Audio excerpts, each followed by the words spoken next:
सत्य हाँ हजुर हजुर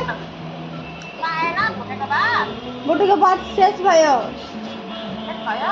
हजुर हजुर हजुर हजुर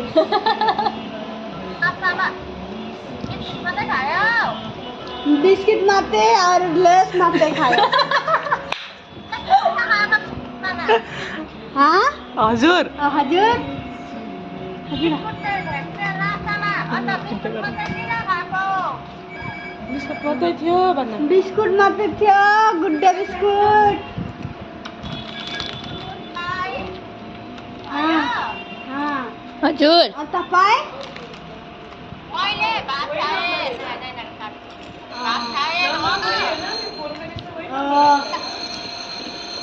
फर्सीको मुन्टा खसीको मुन्टा खसीको मुन्टा